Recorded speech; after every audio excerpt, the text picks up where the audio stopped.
26. You're 26? Yep. Stand up. This is what a 26-year-old Joseph wore may have looked like. Thank you, Joe. We may have more appearances later on. So Joseph was stressed to the max because it's Christmas Eve and he needed a song for that night at midnight mass. Here were the problems. The organ, broken. This organ is broken. So was the organ back then. But the town was broken as well. They had the wars coming through. They had famine. Floods had ravaged the crops. And so he just was searching for a way to lift the spirits of the town. And he thought back to a poem that he had written a couple years prior to that. He thought, if I could just get some music to these words, maybe we would have something special. Well, he had a friend. His name was Franz Gruber, 31 years old. Any 31-year-olds in the audience here today? By chance? You 31? Yeah, exactly. I love it. So Franz was just a couple miles away. He was a school teacher. He was an organist. He was also a composer.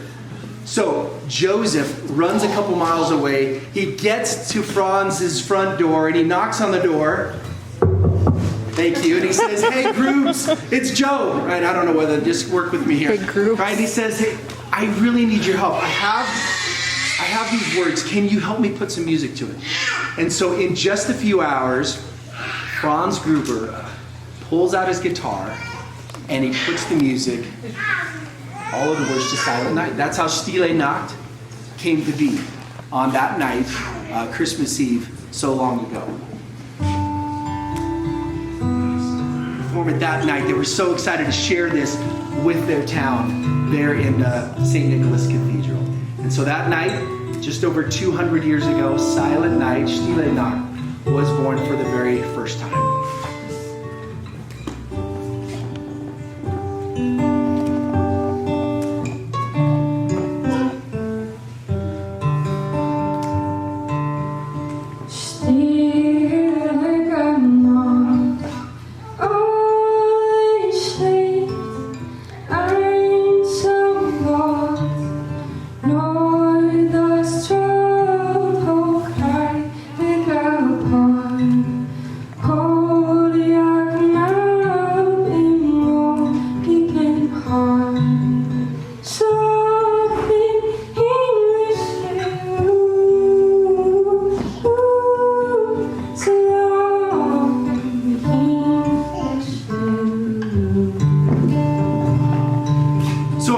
Later, the organ builder who came to repair, you can continue to play just for this one, just to give it a little flair. The organ builder comes back to the cathedral to repair the organ.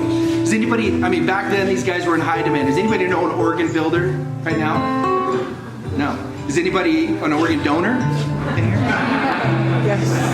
Nice. So he hears Gruber get on there to kind of make sure that everything sounds right. And he hears these chords. He says, "What is that? I want that song." So he gets the music, he gets the lyrics, he takes it back to his village. And there's a couple prominent families that are performing all over Northern Europe, and they incorporate this into the repertoire. And it becomes more and more popular. And then King Frederick William of Prussia says, "I want this performed every single Christmas Eve in the cathedral." And that happens year after year. And then finally, 21 years later, Stille Nacht crosses the Atlantic and comes to the United States for the first time in 1839. The Rainier family performs it in their native language, still in German, outside the Trinity Church in New York. And that's where Stille Nacht really started to take shape and gain popularity. Now it's been translated in over 300 languages, been sung by hundreds of millions of people over the last couple hundred years. And so it's a song of hope. It's an anthem of inspiration. It helps cross those boundaries as we use music to unite all of mankind. So now we're going to have you guys help as we tell a little chapter of how Stille Nacht, Silent Night actually had the power, this simple song, to stop a war. So when I point to your section, you can start singing. There's section 1. Silent Night was written, or at least composed, and we're going to move it forward to 1914. Almost 100 years. World War I is raging. The Germans, the French, the British are fighting. And some of the trenches are so close you could actually hear people talking on the enemy lines. And Silent Night. Here we are, Christmas Eve, 1914. And lanterns started to appear on the edges of these trenches. And then it was quiet. There was no one version like there is here, right? It was quiet, and out of nowhere, from one of the trenches, you started to hear Silent Night. Silent night. And then more soldiers joined in. And then more soldiers. And then on the other side, the British and the French, they joined in as well, hearing it. And they continued to join in until all of the soldiers were singing Silent Night. Holy infant, so tender and mild, sleep in heavenly peace. Sleep in heavenly peace.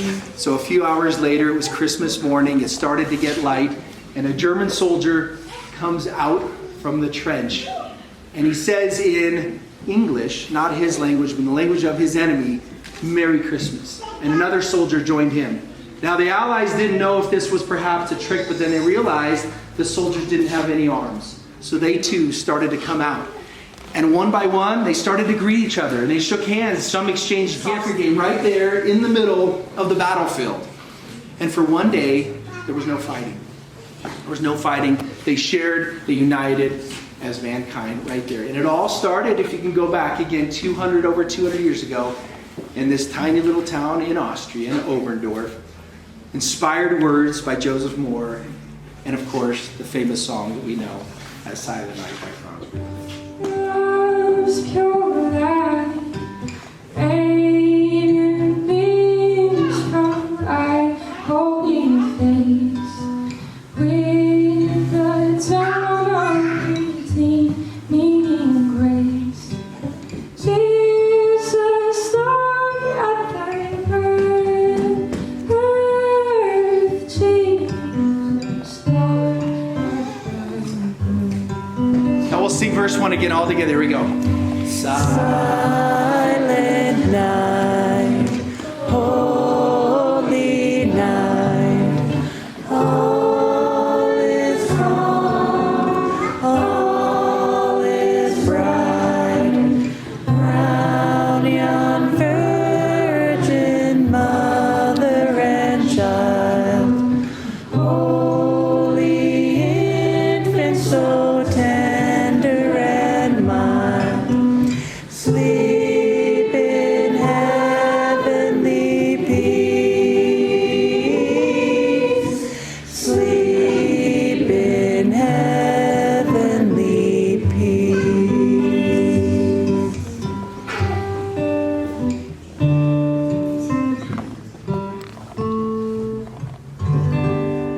Merry Christmas, everyone. Happy holidays.